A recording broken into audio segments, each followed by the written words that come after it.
Olá!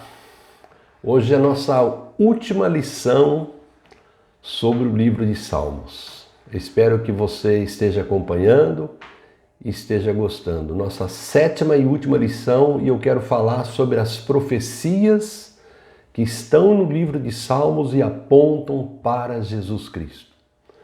O livro de Salmos, irmãos, ele é citado cerca de 112 vezes no Novo Testamento.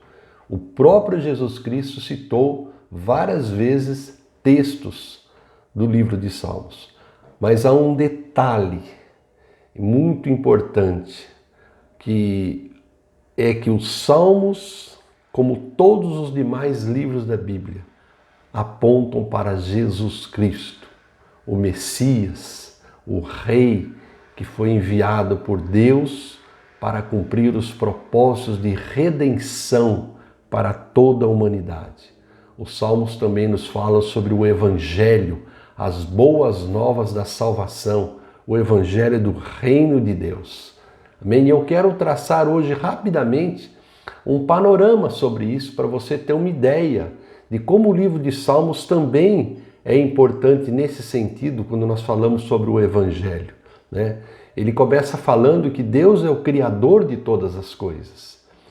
Existem vários salmos que falam isso. Eu quero citar apenas o 24, versículos 1 e 2. Do Senhor é a terra e tudo o que nela existe, o mundo e os que nele vivem, pois foi ele quem fundou-a sobre os mares e firmou-a sobre as águas. Deus é o Criador. Ele também fala os salmos que Deus é o Rei, que Deus continua no controle de todas as coisas, que Deus continua governando sobre tudo o que existe. Salmo 47, versículos 7 e 8. Pois Deus é o Rei de toda a terra. Cantem louvores com harmonia, com arte. Deus reina sobre as nações. Deus está sentado no seu trono. Aleluia. Depois, Deus revelou a sua vontade para o ser humano. Deus deu a sua palavra, os seus mandamentos. E o Salmo 19, versículo 7 diz que a lei do Senhor é perfeita e revigora a nossa alma. Os testemunhos do Senhor são dignos de confiança e tornam sábios os inexperientes. Então ele é rei, ele nos criou, ele criou todas as coisas, ele deu a sua vontade, ele revelou a sua vontade através da lei. Mas o homem, os salmos também dizem, que ele se afastou de Deus e da sua boa vontade. Ele não seguiu esses caminhos perfeitos que Deus traçou para ele.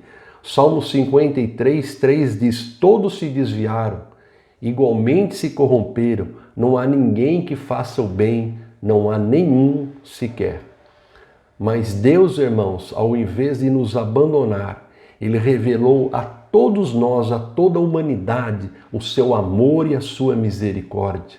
E lá no Salmo 103, de 8 a 10, nós lemos o seguinte, que o Senhor é compassivo e misericordioso, muito paciente e cheio de amor, não acusa sem cessar, nem fica ressentido para sempre, não nos trata conforme os nossos pecados, nem nos retribui conforme as nossas iniquidades. Deus, então, fez alianças no passado para nos resgatar dessa situação de pecado e de morte. Ele fez alianças com o rei Davi, prometeu que da linhagem de Davi sairia um grande rei, e esse rei nos livraria do pecado e da morte, e o seu reino jamais teria fim.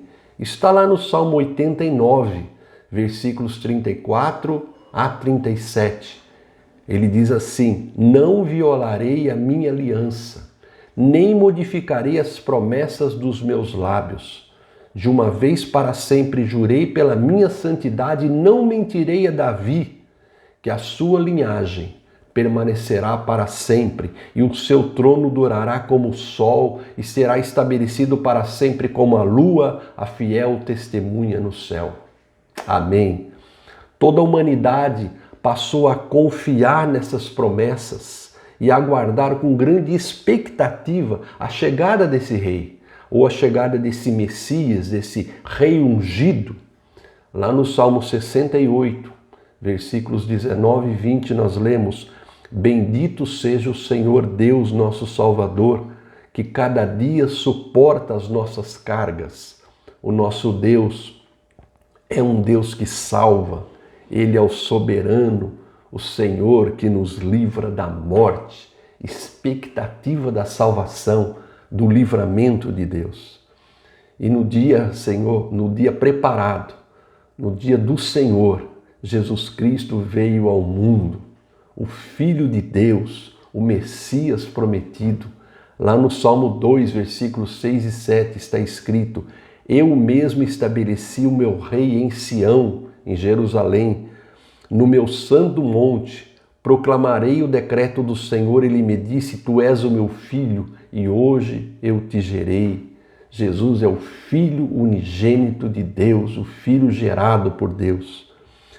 Jesus veio para cumprir a sua missão de resgatar e salvar. Mas, irmãos, ele foi rejeitado pelo seu próprio povo, pelo povo de Israel, pelo povo judeu. Lá no Salmo 118, 22 está escrito: A pedra que os construtores rejeitaram tornou-se a pedra angular. E Jesus então foi levado para a cruz, foi morto como um criminoso qualquer, morreu pelos nossos pecados. Lá no Salmo 22, 16 a 18, está escrito assim: Um bando de homens maus me cercou. Perfuraram as minhas mãos e os meus pés, dividiram as minhas roupas entre si e tiraram sortes pelas minhas vestes. Foi justamente isso que fizeram com Jesus ao pregá-lo naquela cruz. Mas, irmãos, como um rei vitorioso, triunfante, Jesus ressuscitou e venceu a morte. E lá no Salmo 16, de 8 a 10, está escrito: Sempre tenho o Senhor diante de mim. Com ele à minha direita eu não serei abalado. Por isso meu coração se alegra e no íntimo eu exulto. Mesmo meu corpo repousará tranquilo, porque tu não me abandonarás no sepulcro, nem permitirás que o teu santo sofra decomposição. Deus estava ali, o Pai estava com Jesus e ele ressuscitou, ele venceu a morte. E os salmos também falam que Jesus voltará um dia em toda a sua glória, em todo o seu esplendor, para julgar entre os vivos e os mortos, justos e os ímpios. O Salmo 98, versículos 1 e 9 diz o seguinte: Cantem ao Senhor um novo cântico, pois ele fez coisas maravilhosas, a sua mão direita e o seu braço forte lhe deram a vitória. Cantem diante do Senhor, porque ele vem julgar a terra, julgará o mundo com justiça e os povos com retidão, com equidade. Aleluia! E haverá, irmãos, então, um futuro glorioso para aqueles que creram no nome de Jesus e têm a sua esperança em Deus. É isso que fala o Salmo 37, versículo 3: Confie no Senhor, faça o bem, assim você habitará na terra e desfrutará segurança. Aleluia!